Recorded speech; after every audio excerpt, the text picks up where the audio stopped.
Bonsoir à tous, bonsoir le monde, j'espère que vous allez bien, bienvenue sur ma chaîne YouTube. Si c'est la première fois que vous passez par ici, surtout, n'hésitez pas à vous abonner et activer la cloche de notification. Je suis Richesse Larusse, étudiante gabonaise en deuxième année de chirurgie dentaire à l'université médicale de Perm surtout. Et encore, si c'est la première fois que vous me découvrez, n'hésitez pas à vous abonner. Aujourd'hui dans cette vidéo, nous allons parler des 7 principales raisons pour lesquelles certains étudiants africains se retrouvent sans papier sur le territoire russe. En numéro 1, nous avons le visa touristique en fait. Plusieurs personnes sur les réseaux sociaux vous font croire qu'avec le visa touristique, lorsque vous arrivez ici là, vous pouvez changer de statut, c'est-à-dire quitter de visa touristique à visa étudiant en fait. Alors que c'est archi faux. Lorsque vous allez à l'ambassade de Russie située dans votre pays pour faire la demande de visa, en ce qui concerne le visa touristique, on va vous donner uniquement un visa d'une durée de 3 mois. Vous avez uniquement maximum 3 mois à faire sur le territoire russe. Et vous devez retourner dans votre pays. C'est ce qui est censé être fait en fait. Mais vous dites que lorsque vous allez arriver ici là, vous allez pouvoir changer de statut. Vous allez pouvoir passer de visa touristique à visa soit privé ou alors de visa touristique à visa étudiant alors que c'est impossible. Faites vraiment attention avec ce visa touristique là. Si votre intention est de venir en Russie et de vous retrouver dans des situations illégales, ok, il n'y a pas de problème. Moi, je ne suis personne pour vous conseiller. Mais si vous vous dites qu'en venant ici, là, vous allez finir par changer de statut, je tiens déjà à vous dire qu'avec le visa touristique, ce sera impossible. En deuxième position, il s'agira de la filière. Comme vous le savez certainement, ici en Fédération de Russie, les Africains choisissent la filière qu'ils veulent faire en fait. L'université ou alors la fédération ne vous impose aucune filière. C'est à vous de choisir la filière que vous voulez faire.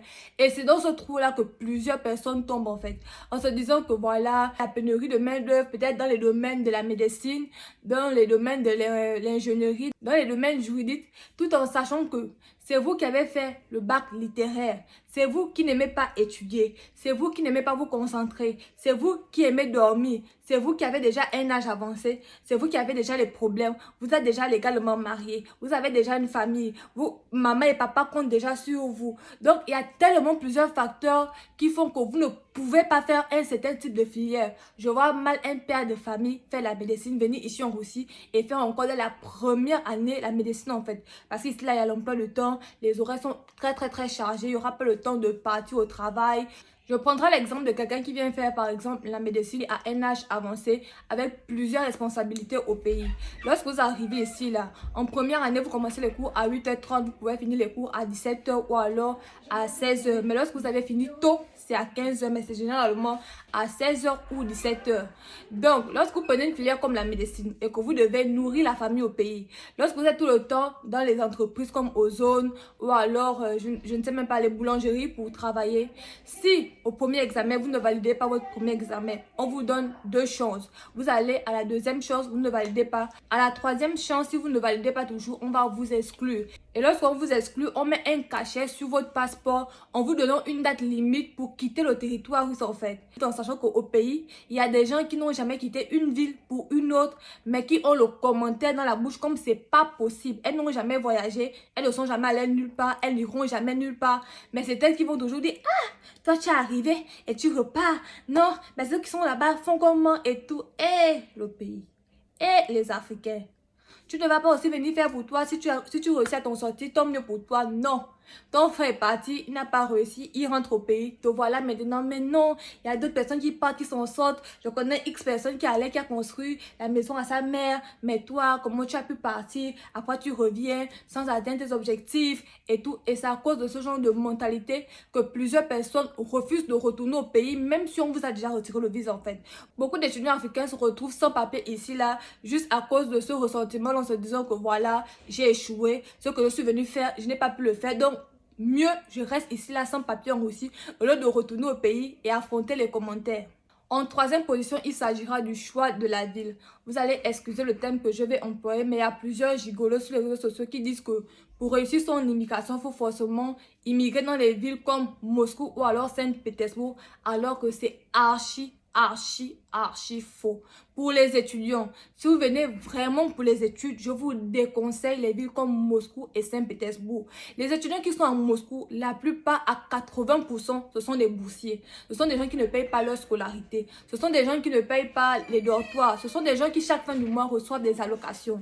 Donc, aller à Moscou, c'est bien beau, mais aller pour faire quoi en fait? Si vous venez pour vous chercher, que pour vous l'école ce n'est plus ça, à ce moment-là, je vous conseille les villes comme Moscou, comme Saint-Pétersbourg, parce qu'il y a beaucoup plus de travail, le travail est plus rémunéré là-bas, donc vraiment je vous conseille ces villes-là.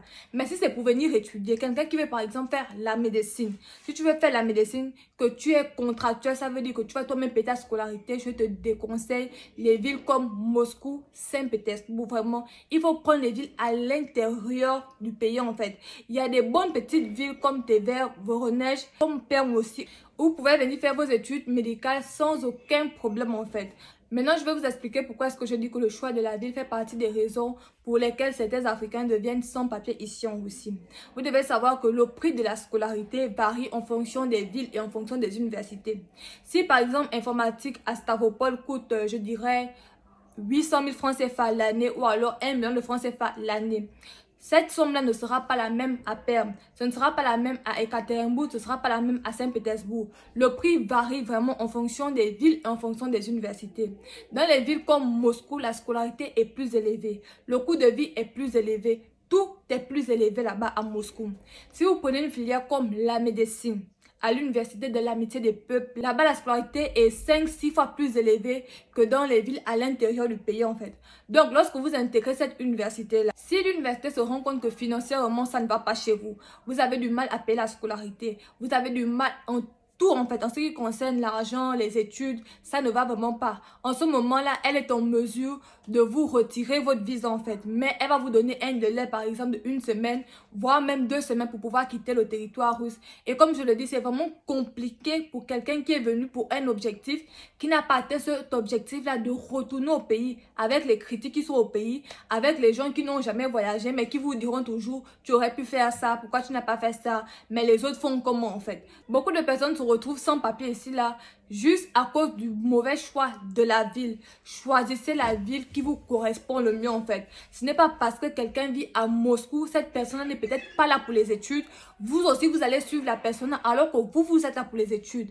Si vous n'êtes pas là pour les études, allez-y dans les villes comme Moscou, Saint-Pétersbourg, je vous le dis et le redirai toujours.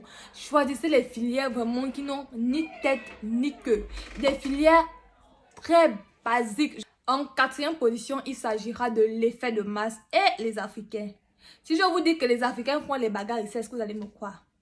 À cause des femmes, à cause de l'argent, à cause des raisons inutiles. Ils sont sortis, ils devaient faire la cotisation. Une personne n'a pas cotisé, machin. Ça a commencé à vouloir prendre des bouteilles pour se bagarrer, pour se casser dessus. Et mon Dieu, les Africains, les parents, sachez que vos enfants ici aussi font les bagarres. Moi, j'appelle ça l'effet de masse. Parce que lorsqu'ils ne sont pas en groupe, ils sont là tranquilles et tout. Mais une fois ils sont en groupe, chacun veut montrer que voilà, chacun sait s'exprimer. Ils sont dans leur masculinité. Je ne sais pas en fait. Je ne connais pas la raison qui pousse les gens à se battre. En fait, qui peut vous pousser à vous battre, surtout lorsque vous n'êtes pas dans votre pays. Surtout lorsque vous connaissez les règles du pays dans lequel vous êtes en fait. Ici, là, si vous vous battez, on vous renvoie directement en fait. Directement, l'université retire votre visa. Pap, vous devez retourner dans votre pays. En 5e position, il s'agira du renouvellement du visa. Après, la méthode pour renouveler son visa dépend des villes et des universités. Mais sur tout le territoire russe, vous devez renouveler votre visa minimum 20 jours. Minimum 20 jours avant la date d'expiration. Et beaucoup d'Africains dorment sans problème, sans pétard avec le visa qui approche à la date d'expiration. Tu vas te rendre compte qu'il te reste que 10 jours. C'est à 10 jours que tu vas aller à l'immigration, aller vouloir renouveler ton visa. On va te dire que ce n'est plus possible. Il faut retourner dans ton pays pour aller renouveler le visa là-bas. Le billet d'avion aller-retour, c'est dans les 700 000 francs CFA. 700 000 francs CFA. Qui va te donner ça? Expliquez aux parents que vous devez m'envoyer 700 000 francs CFA. Je dois quitter la Russie pour venir au pays, pour renouveler mon visa. Si vous êtes déjà sur le territoire russe et que vous écoutez cette vidéo-là, allez-y chercher votre passeport. Regardez quand est-ce que votre visa va expirer. Et je dirais 3 mois avant la date d'expiration, contactez déjà l'université. Vous dites qu'il ne vous reste que 3 mois. À quel moment vous devez passer pour renouveler le visa. Ce n'est pas à l'université qu'on renouvelle le visa, c'est à l'immigration. Mais généralement, nous dans notre université, on se fait accompagner accompagné par l'université à l'immigration. Après, je ne sais pas comment ça se passe dans d'autres villes, si vous-même vous allez seul à l'immigration ou alors ce sont les membres de l'université qui vous accompagnent à l'immigration, je ne sais pas. En numéro 6, il s'agira des activités illicites. Africains, cherchez l'argent. Chercher l'argent va vous emmener à commettre des bêtises. Parce qu'il faut devenir riche, parce que vous n'êtes pas comme les autres. Vous êtes des beaux ailleurs, vous êtes des chercheurs, vous n'êtes pas des personnes feignantes comme moi. Vous n'êtes pas feignants comme les Gabonais. Vous êtes des...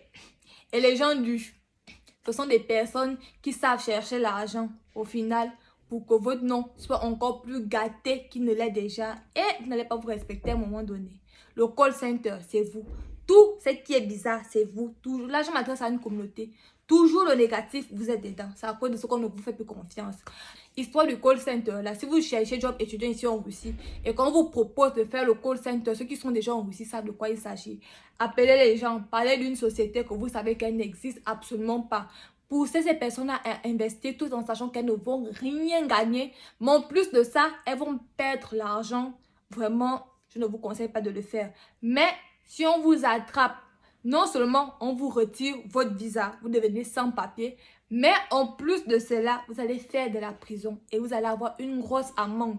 Je pense que l'amende qu'on va même vous donner va dépasser ce que vous allez pouvoir gagner. Comme le call center fait partie des activités qui paient beaucoup en Russie, dépasser même en Europe là-bas, en fait, dépasser les États-Unis, dépasser la France, dépasser l'Allemagne, dépasser tout ce que vous voulez. Le call center ici aussi, c'est un autre niveau. On peut te payer à 100 000 le jour, on peut te payer à 50 000 le jour, on peut te payer à 150 000 le jour. Ça paye extrêmement bien. Mais c'est une activité illicite. Et si on te chope, papa, tu connais déjà ce qui t'attend. Pas de papier, prison, amende. Donc si tu es prêt à risquer ta vie, tant mieux pour toi. En 7e position et le dernier point, il s'agira de l'homosexualité. Ah oui, moi aussi j'ai découvert ça. Apparemment, je n'affirme pas. Mais au cas où vous reconnaissez que vous faites ça, c'est strictement interdit ici en Russie. Non seulement on va vous retirer votre visa, mais en plus vous allez faire la prison. Je m'adresse aux Africains et Africaines qui ont décidé de pratiquer cela.